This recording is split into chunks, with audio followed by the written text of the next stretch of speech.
Hi, I'm Samir Jain. There's much too much hype in the liberal media that the world has gone global, that nationalism is something of the past. I absolutely disagree. If you think about it, the term nationalism, the word comes from nation, and nation comes from people, people with common origins, people that are organized under a state, a political community that is governed by laws. So to say that the United States is a nation state may not be true because we are really a state. We are a community that is governed by laws that unites people with things that are in common. In the United States, our ancestry, our religion, our colors are not really common. So we are really not a nation, but we are a state because we are formed by disparate groups with nothing very common. But it is precisely this confederation of states which is why we call ourselves the United States of America. And it is precisely our nationalism that has manufactured a national character, that has helped develop a national consciousness.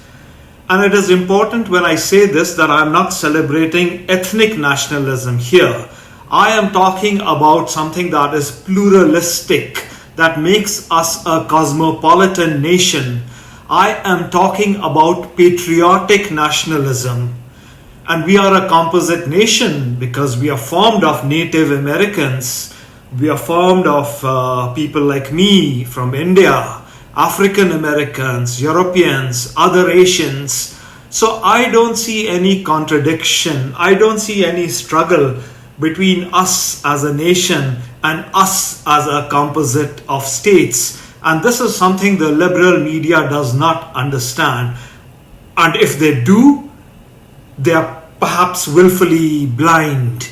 They have been celebrating this liberal international order, and they have been putting down this concept of the nation state, the concept of patriotism, the concept and the idea of nationalism. In fact, I have a friend, he's a Lebanese guy with a Canadian citizenship who works for the United Nations. And he tells me that he is not a Canadian, that he is not Lebanese, but he is a global citizen. He, in fact, derides the notion of nationalism. I think that anyone who lacks a spirit of citizenship and who says that he is global, who's part of the global international elite, is really a citizen of nowhere. Because citizenship brings with it duties, it brings with it rights, and it brings with it obligations. So it is this cosmopolitan elite that neglect their own, that talk about far off lines, that claim that the focus should be on the far as much as it should be on the near. And we've had this resurgence now because in the corona crisis, they say that we need to straddle the world with plurality. After all, we all have overlapping identity groups. I'm fine with that, but I say that you do need to belong somewhere.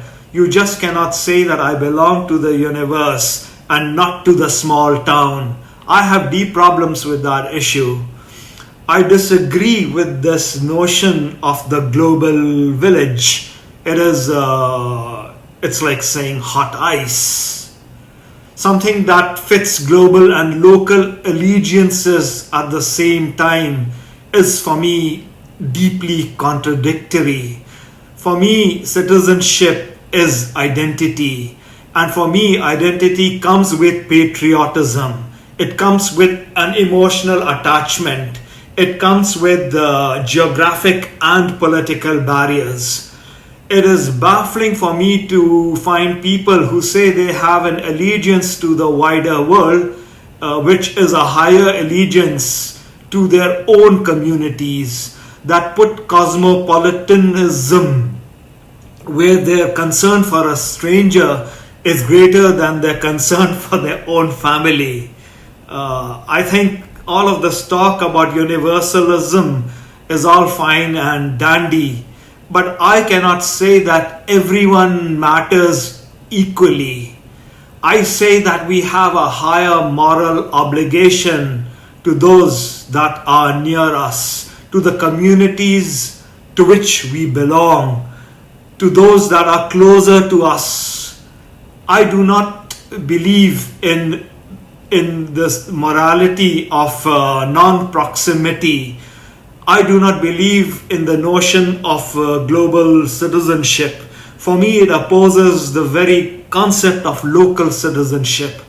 I think it is foolish to talk about, not only foolish, it is hypocritical to talk about bonds and obligations to the world while neglecting the local. So for me, patriotism is not narrow-mindedness. It is not immoral.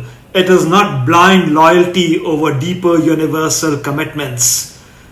And as I said, I see no distinction between patriotism and nationalism, because I'm not speaking about ethnic nationalism in which ancestry or religion or the color of my skin or my accent or my language determines national identity.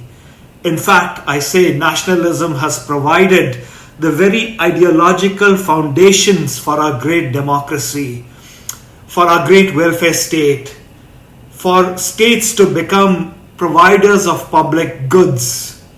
I say that nationalism strengthens the compact between the government and us as people. It is really the bedrock for increased political participation that we have here in the United States versus, say, in the Middle East. It is what defines the relationship between government and us, the people.